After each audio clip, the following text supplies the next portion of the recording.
दोस्तों नमस्कार।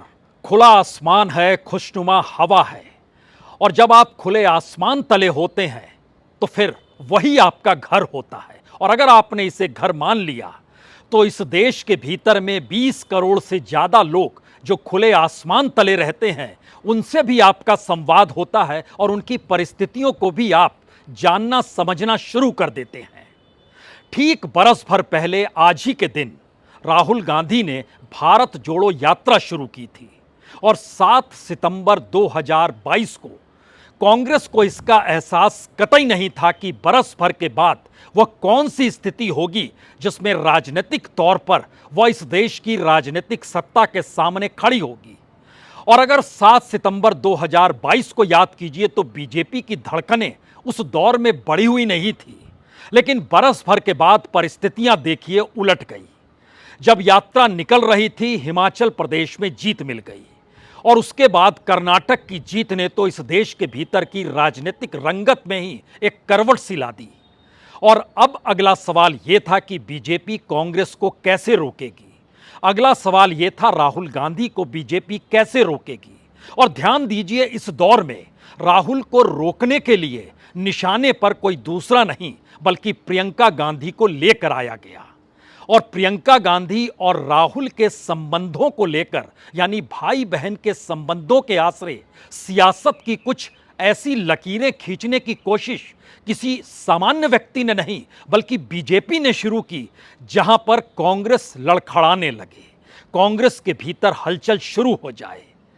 लेकिन जब आप सियासत में होते हैं तो आप जनता से कटे हुए होते हैं, जब आप सत्ता का सुख भोग रहे होते हैं, और हो यही रहा है। इस दौर में यह देश राजनीतिक तौर पर 2024 के चुनाव में जा चुका है।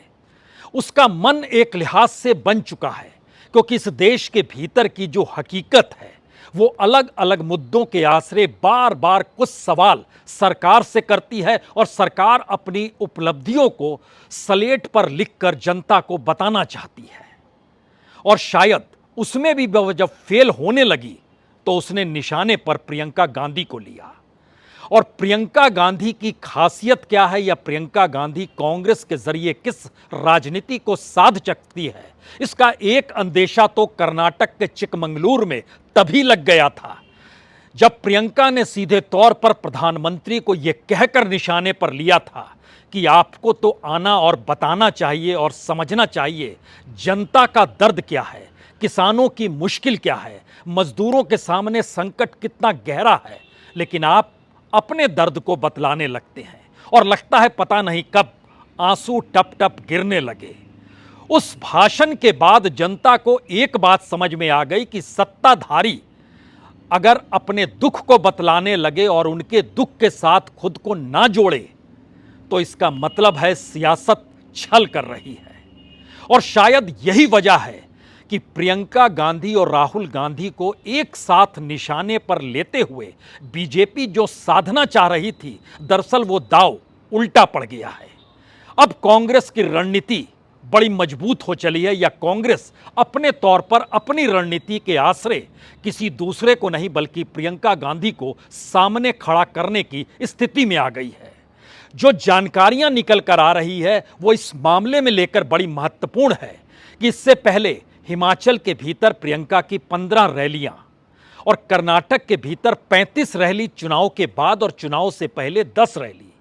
इस दौर में जनता से संवाद बनाने की स्थिति और जिस तरीके से वह लोकल परिस्थितियों को उभारती हैं और सरकार पर सीधा निशाना बनाती हैं कि आप देश दुनिया की बात करते हैं लेकिन जिस प्रदेश में चुनाव होता है वहां के दर्द को आप भूल जाते हैं, उन मुद्दों को उठाने से घबराते हैं, तो लोकल फॉर वोकल क्या होगा। यहां तो आप ही वोकल हैं और लोकल मुद्दों को भूल जाते हैं। जाहिर है ऐसे में अब 4 राज्यों के चुनाव है, निशाने पर प्रियंका को बीजेपी के भीतर से किसने लिया और किसने सुझाव दिया, शायद यह दांव पूरे तरीके से उल्टा अब इसलिए लग रहा है क्योंकि याद कीजिए कर्नाटक में राहुल गांधी को गालियां दी गई थी। गालियों से मतलब है उन्हें कटघरे में खड़ा कर कर ना जाने क्या क्या कहा गया और कर्नाटक बीजेपी हार गई। इस दौर में जब 4 राज्यों के चुनाव होने वाले हैं उसमें निशाने पर प्रियंका गांधी है, तो मध्य प्रदेश की कमान क्या प्रियंका को सौंपी जा सकती है? और एक दो नहीं, प्रियंका गांधी वहां पर तकरीबन 35 से 45 रैलियां करेंगी, जो पूरी चुनाव की उम्र होती है जितने दिनों की। हर दिन 2 से 3 रैली, रोड शो, तमाम चीजें होंगी। यह पहला सवाल है। दूसरा सवाल है, इसके अलावे राजस्थान, छत्तीसगढ़ और तेलंगाना, सामान्य तौर पर यह बांटा गया है कि अगर प्रियंका मध्य प्रदेश देखें तो छत्तीसगढ़ राहुल गांधी देखें। गहलोत जी को डिस्टर्ब ना किया जाए, वो राजस्थान देख रहे हैं और सचिन पायलट साथ में खड़े हैं। जब जब जरूरत होगी दोनों जाएंगे, यानी प्रियंका और राहुल दोनों जाएंगे। और तेलंगाना में सबसे ज्यादा सक्रिय मल्लिकार्जुन खड़गे रहेंगे। राजनीतिक तौर पर राज्यों को समझने और सियासी तौर पर बीजेपी को निशाने पर लेने की एक सामान्य रणनीति लग सकती है। लेकिन जरा सोचिए, मध्य प्रदेश के भीतर जो बहन लाडली योजना शिवराज सिंह चौहान ने शुरू की, और उसके बावजूद भी जो महंगाई लोगों की रसोई और घर तक पहुंची हुई है, उसमें 200 रुपए सिलेंडर की माफी के बाद भी सवाल हर महिला का यही रहा, इतनी महंगाई तो कभी नहीं थी। और कांग्रेस अब रणनीति तरीके से उन मुद्दों को सीधे तौर पर उठाना चाह रही है जहां पे इस बात का एहसास हर शख्स को हो कि दरअसल परिस्थितियां मौजूदा वक्त में क्या है। तो क्या प्रियंका के आसरे इन 4 राज्यों के चुनाव को साधना और इसके बाद 2024 के चुनाव में सहयोगियों के आसरे, यानी जो छत्रप हैं, उनके आसरे राजनीति को साधने की एक नए तरीके की रणनीति का निर्माण इस दौर में हो रहा है? इसको कम शब्दों में अगर समझना चाहें तो ऐसे समझिए कि जो 4 राज्य हैं वहां पर लोकल मुद्दों के आसरे ही कांग्रेस चुनाव लड़ना चाहती है। और उन्हें पता है कि प्रधानमंत्री मोदी का चेहरा लेकर ही बीजेपी मैदान में उतरेगी और मोदी उस दौर में डबल इंजन की सरकार और अपनी राष्ट्रीय उपलब्धियों को गिनाना शुरू कर देंगे। तो निशाने पर लेना आसान होगा जब स्थानीय लोगों की जरूरतों से जुड़े मुद्दों को प्रियंका गांधी उठाएंगी, तो क्योंकि वो संवाद बहुत साफगोई के साथ बनाती है और उसमें कोई ऐसी जटिलता नहीं होती है जिसमें सामने वाले को असहजपन महसूस हो।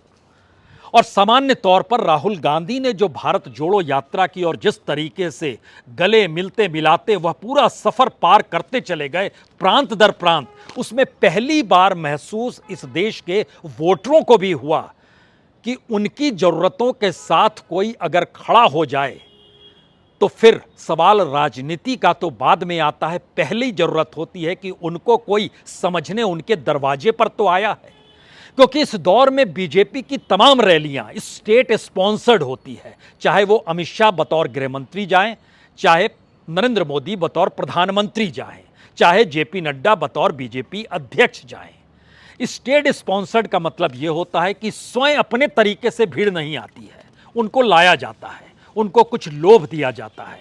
लेकिन यहां सवाल क्या वाकई दूसरा हो चला है और इस राजनीति की काट बीजेपी के पास नहीं है? लेकिन इसके सामान्य तौर पर एक दूसरी स्थिति देखिए कि राष्ट्रीय चुनाव के भीतर भी कांग्रेस ये रणनीति बना रही है कि अलग अलग राज्यों में जहां पर छत्रपों की ताकत है वहां पर वही चेहरा रहे जिससे स्थानीय मुद्दे ही राष्ट्रीय तौर पर नजर आने लगे। बंगाल में ममता बनर्जी रहे, उत्तर प्रदेश में अखिलेश यादव रहे, बिहार में तेजस्वी और नीतीश कुमार रहे, महाराष्ट्र के भीतर उद्धव ठाकरे और शरद पवार रहे, झारखंड में हेमंत सोरेन रहे। बाकी जगहों पर जो राज्य है वहां पर कांग्रेस अपने तरीके से अपनी राजनीति को इस दौर में साधने के लिए निकले, क्योंकि जहां जहां बीजेपी और कांग्रेस टकराई है वहां पर बीजेपी की जीत का जो रेट है वो 90% है 2019 का, वो मैक्सिमम है जो आज तक कभी नहीं गया था। तो क्या 3-4 राज्यों के चुनाव को कांग्रेस साधना चाहती है और उसके जरिए 2024 की दिशा में बढ़ना चाहती है, या फिर एक लाइन में कहें तो क्या प्रियंका गांधी की एंट्री राज्यों के चुनाव के साथ अब होने की तैयारी शुरू हो चली है? राज्य की कमान देने का मतलब यह होता है कि कौन सी गारंटी का ऐलान कब किया जाएगा, उस गारंटी में क्या कुछ होगा, सोशल मीडिया कैसे काम करेगा, मीडिया के भीतर प्रचार प्रसार कैसे होगा, जो अलग अलग होर्डिंग लगेगी, जो नारे लगेंगे, उसको भी कोई तय कर रहा होगा। तो क्या अब इन सब को प्रियंका गांधी और उनकी टीम तैयार कर रही है? मध्य प्रदेश उनके बीच में इसलिए खड़ा है क्योंकि मध्य प्रदेश में बीजेपी की सत्ता है। राजस्थान और छत्तीसगढ़ में कांग्रेस की सत्ता है और दोनों जगहों पर बड़ी मजबूती के साथ कांग्रेस खड़ी है, बावजूद इसके कि राजस्थान में कभी सत्ता दोहराई नहीं गई। लेकिन बावजूद इसके वसुंधरा राजे के साथ जो कुछ हो रहा है, कांग्रेस समझ चुकी है कि दिल्ली मदहोश है तो उसकी मदहोशी का लाभ उन्हें मिल ही जाएगा।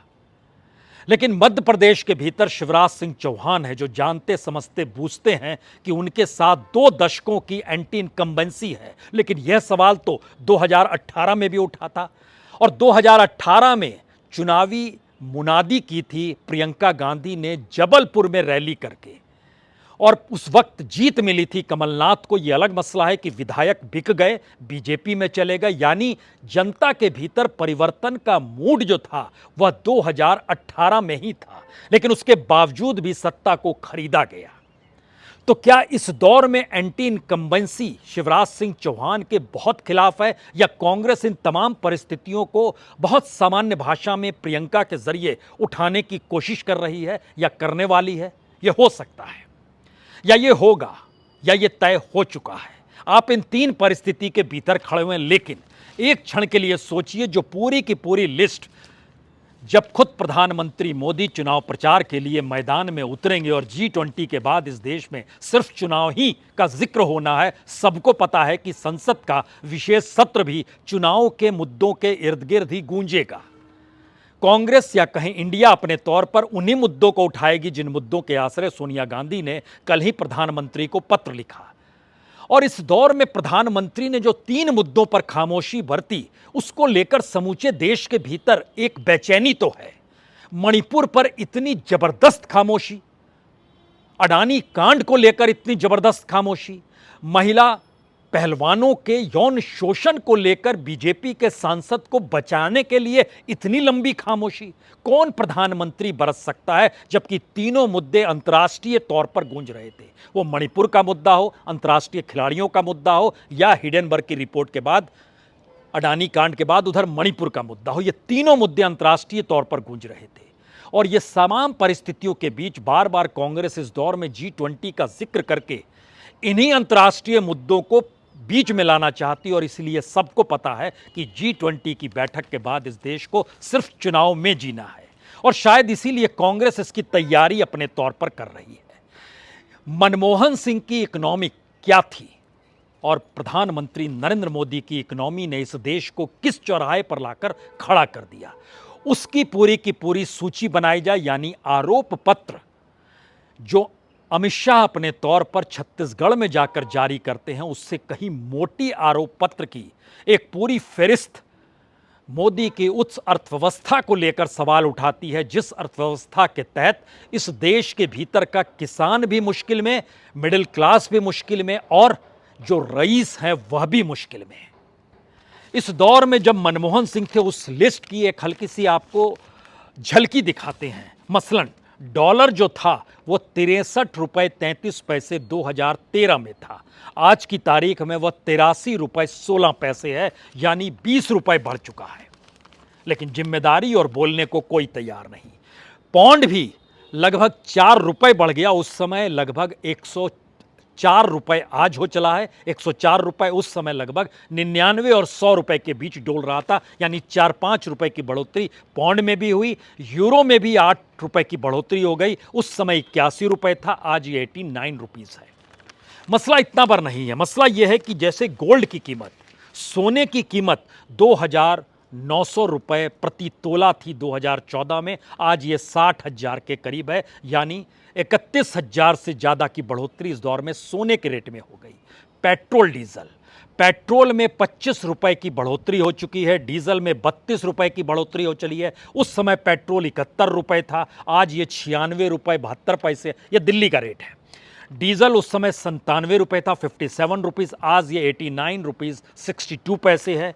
और दुनिया के बाजार में 2014 में जो प्रति बैरल कच्चा तेल मिल रहा था उस वक्त $105 था। आज की तारीख में जब हम आपसे बात कर रहे हैं तो $84 है, यानी $21 कम है, लेकिन तेल यहां पर महंगा है। इकोनॉमिक्स का ये आधार अगर डालते चले जाइएगा तो एक लंबी फहरिस्त इस देश के भीतर तैयार होगी, जहां पर हर कोई पूछेगा कि क्या वाकई वेतन बढ़ा, रोजगार बढ़ा? नहीं बढ़ा।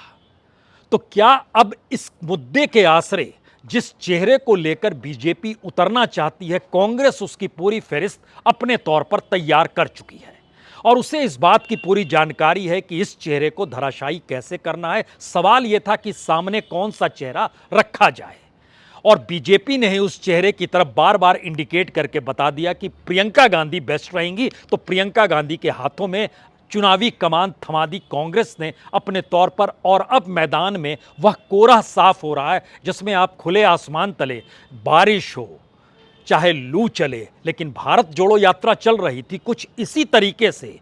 वह तमाम परिस्थितियां जिसमें ईडी का सक्रिय होना हो, सीबीआई का सक्रिय होना हो, अलग अलग तरीके से शिकंजा विपक्ष पर कसने की सत्ता की तैयारी हो, हर दिन एक मुद्दे को उछालने की प्रक्रिया हो, ये सारे सवाल कहीं ना कहीं बीजेपी को ही क्या कटघरे में खड़ा कर रहे हैं, क्योंकि हर मुद्दे को लेकर उसकी उम्र और उसके प्रभाव को बीजेपी बार बार आंक रही है।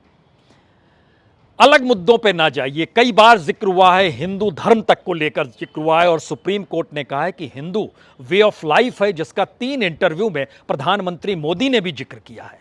लेकिन आज उस दिशा में नहीं जाते, आज तो इस दिशा में जाते हैं कि दरअसल इस दौर में चाहे इंडिया और भारत का मुद्दा हो, चाहे एक देश एक इलेक्शन का जिक्र हो रहा हो, एक नेशन एक इलेक्शन का जिक्र हो रहा हो, हर दिन एक नया मुद्दा अगर उभर कर उसके प्रभाव को आकलन करने की परिस्थिति में राजनीतिक सत्ता आ गई है और राजनीतिक सत्ता की तरफ से हर दिन एक प्रेस कॉन्फ्रेंस करके पूछा जाता है कि सोनिया गांधी और राहुल गांधी चुप क्यों हैं, प्रियंका कुछ बोलती क्यों नहीं है, तो मैसेज बहुत साफ है कि अपनी राजनीतिक जमीन को बीजेपी क्या खो रही है। और अगर ऐसा लगने लगा है तो फिर बड़ा महत्वपूर्ण है इन 4 राज्यों के बाद लोकसभा की दिशा में जाने वाले चुनाव का आकलन करना, क्योंकि जब हम आपसे इस बात का जिक्र कर रहे हैं, हमारे पास एक लिस्ट है, उस लिस्ट से कुछ इस बात को समझिए कि इस दौर में जो रणनीति बहुत साफ तौर पर बन रही है उसमें निगाहों में और निशाने पर पहली बार अगर ओबीसी, दलित, अल्पसंख्यक, आदिवासी इस हिसाब से है तो दूसरी तरफ निगाहों में बेरोजगार युवक, डिग्रीधारी युवक, एजुकेशन और हेल्थ का चरमराया हुआ इंफ्रास्ट्रक्चर, इस दौर में बेरोजगारी की स्थिति और उसके आंकड़े डराने वाले हैं। अगर बरस दर बरस देखते चले जाइए, और इस बरस दर बरस के लिए आपको कोविड को बीच में लाने की जरूरत नहीं है, क्योंकि कोविड से पहले 2019 में भी 1 करोड़ 20 लाख नौकरियां 18-19 में जा चुकी थी और उसके बाद से कोविड काल आना और उसके बाद की परिस्थितियों में तमाम चीजें जिस तरीके से धराशायी हुई, उसमें इस देश का कोर सेक्टर भी रोजगार दे पाने की स्थिति में नहीं आ पाया। व्यापारिक घाटा बढ़ता चला गया, जो एक्सपोर्ट होता था उसके सामने मुश्किल आने लगी। अपने देश की परिस्थितियों को बचाने के लिए हमको कई जगहों पर चावल के निर्यात को रोकना पड़ा, प्याज की ड्यूटी बढ़ानी पड़ी, अलग अलग तरीके से अलग अलग चीज़ों को संभालने की स्थिति में सरकार आई, क्योंकि उसे समझ में आ गया इस देश के भीतर की स्कैरसिटी यानी कमी होगी तो वह मुश्किल पैदा कर देगी। तो क्या एक पूरी की पूरी फहरिस्त है जो 2023 और 24 के चुनाव के मैदान में फैक्ट के साथ मोदी सत्ता को कटघरे में खड़ा करेगी, या फिर पहली बार जब बीजेपी ने राहुल गांधी और प्रियंका गांधी के भाई बहन के संबंधों को लेकर और इनकी सियासी जरूरतों और सियासी महत्वाकांक्षाओं को लेकर जब निशाने पर लेने का प्रयास इस दौर में शुरू किया है, और यहां तक कि अब 3G नाम का एक पोस्टर भी ले आए जिसमें सोनिया गांधी, प्रियंका गांधी और राहुल गांधी हैं, और कहा जा रहा है कि राहुल गांधी के माथे पर जो मुकुट है अब उसको प्रियंका छीनना चाहती है। हमें लगता है कि एक क्षण के लिए आप 2004 के शाइनिंग इंडिया में अटल बिहारी वाजपेयी के चुनाव प्रचार को याद कर लीजिए। उस दौर में अटल बिहारी वाजपेयी बार बार सोनिया गांधी का नाम लेते थे, निशाने पर लेते थे। इस देश के भीतर में उस दौर में सोनिया गांधी को नहीं कोई राजनीतिक तौर पर जानता था, सिवाय इसके कि इंदिरा गांधी के घर की बहू है, इतना भर जानते थे। लेकिन जितनी बार जितने तरीके से उस दौर में शाइनिंग इंडिया के दौर में वाजपेयी साहब ने खुद और बाकी बीजेपी के नेताओं ने निशाने पर लिया, तो सोनिया गांधी को देश में लोग जान गए। कुछ ऐसी ही परिस्थिति मौजूदा वक्त में है और ये होता तब है जब आपको महसूस होने लगता है कि आपके पास कोई मुद्दा नहीं बचा, तो आप सामने वाले को कटघरे में खड़ा करके निशाने को साधना शुरू कर लीजिए। और अगर सामने वाला होशियार होता है तो जिसे आप निशाने पर साध रहे हैं उसी को फ्रंट में लाकर खड़ा कर देता है। बताइए, अब इनका जवाब दीजिए। और यही स्थिति पहली बार अब इस 2023 में उभर कर आ गई है, जहां पर बीजेपी के पास कोई मुद्दा नहीं बचा, क्योंकि इस तरीके की राजनीति इससे पहले इस देश में भाई बहन को लेकर और परिवार के भीतर के घमासान को लेकर होती नहीं थी। जबकि खुले तौर पर इस दौर में हर किसी ने देखा, गडकरी जी ने प्रणाम तक नहीं किया जब सामने से मोदी गुजर रहे थे। और जब पहली बार भाषण नागपुर के भीतर कस्तूरबा गांधी पार्क में हो रहा था और जिस मंच पर गडकरी भी बैठे थे, 2014 का हम जिक्र कर रहे हैं, तो उस वक्त नरेंद्र मोदी ने गडकरी का नाम तक नहीं लिया था, ये जानते समझते हुए कि नागपुर उनकी कॉन्स्टिट्यूएंसी है गडकरी की। उन्होंने उस वक्त देवेंद्र फडणवीस का नाम लिया था और संकेत तभी मिल गए थे कि अब गडकरी को हाशिए पर ढकेला जाएगा, लेकिन गडकरी जमा रहे। लेकिन राजनीतिक तौर पर कांग्रेस इस मुद्दे को मुद्दा नहीं बना पाई और मुद्दा उसने बनाने का सोचा भी नहीं, क्योंकि जो मुद्दे इस देश की जनता को प्रभावित कर रहे हैं उस मुद्दे के आधार पे कांग्रेस अपनी रणनीति का ताना बाना बुन रही है। और यही मुश्किल इस वक्त बीजेपी सत्ता के साथ है, मोदी शाह की पूरी राजनीति के साथ है। 4-5 सवाल इस वक्त सबसे बड़े सवाल जो शायद अमित शाह के सामने भी रेंग रहे होंगे, क्योंकि जो लगातार पिछले 9 साल से इस देश की राजनीति को समझते आए, उसमें प्रियंका गांधी की एंट्री उत्तर प्रदेश में होती है और उत्तर प्रदेश की जनता कांग्रेस का वोट नहीं देती है, सीट नहीं देती है, 3% वोट सिर्फ देती है। लेकिन उससे पहले बंगाल के इलेक्शन से ये बात समझ में सबको आने लगी थी कि जनता बाइपोलर हो गई है। अब जनता किसी तीसरी पॉलिटिकल पार्टी को अपने राज्य में स्पेस देने की स्थिति में नहीं है। जनता का मतलब अगर समुदाय में बांटिएगा तो वो मुस्लिम भी है, वो दलित भी है, वह ओबीसी भी है, वह कोई भी जाति का हो सकता है, किसी भी धर्म के आश्रय चल सकता है और अपनी जरूरतों के आश्रय प्रोफेशनल्स भी हो सकते हैं। तो कांग्रेस नहीं थी, वहां अखिलेश यादव थे उत्तर प्रदेश में। लेकिन उसके बाद जब कोई छत्रप हिमाचल में नहीं था, वहां कांग्रेस के पक्ष में वोट पड़े, जीत गई। इसी तरीके से कर्नाटक में छत्रप की भूमिका में जेडीएस खड़ी तो थी, लेकिन उसकी वाइवल डाइवल की स्थिति कभी उधर कभी इधर की जो राजनीति थी सत्ता के अनुकूल रहने की, उसमें जनता ने उसको वोट नहीं किया, सीधा वोट कांग्रेस के पक्ष में पड़ा, सत्ता पलट गई। और जब बाइपोलर की स्थिति होती है और बाइपोलर में कोई नया चेहरा सामने आकर इस ताकत के साथ खड़ा हो कि वह अपने राजनीतिक परिस्थितियों को भी समझ रहा हो और विपक्ष के निशाने पर है, उसका लाभ उसे मिलेगा, यह भी साथ चल रहा हो, तो फिर प्रियंका गांधी का मैदान में उतरना, इन 4 राज्यों के भीतर और उसके बाद लोकसभा चुनाव की दिशा में जाना, यह पहली खतरे की घंटी इस अमित शाह के लिए है जो बिसात को बिछा रहे हैं।